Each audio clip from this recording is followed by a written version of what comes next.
music rock stars, it's me Ryan, Indie Music Dad, and in today's video I'm going to show you all about the chord of C major. Come on in, I'll show you how to play it. So for this chord we're going to be using 3 fingers and we're going to be on the 1st, 2nd, and 3rd fret. So we really want to make sure our hands are nice and warmed up for this. So our 1st finger is going to be here on the 5th string of the 1st fret. Then we're going to take our middle finger while we keep our pointer finger in the same spot, and we're going to go to the 3rd string on the 2nd fret. And then this finger right here, our ring finger, we're going to put on the 2nd string of the 3rd fret.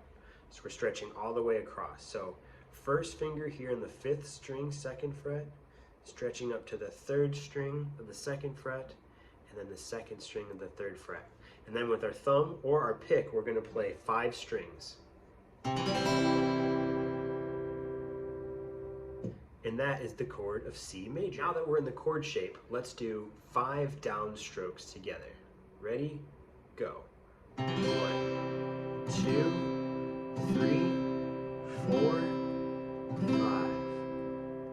Very good. Now let's go down, up. Down, up, down, up, down, up, down, up. Very good. Now your chord might sound a little bit like this.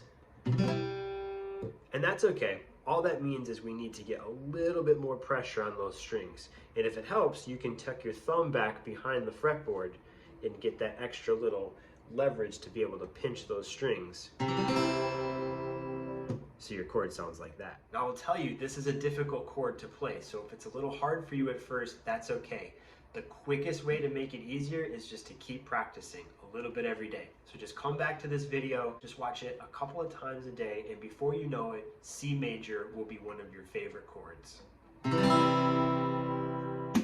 Great job today. I'm proud of you for learning another guitar chord. Make sure that you're practicing a little bit every day, and don't forget to always, always, always play it loud!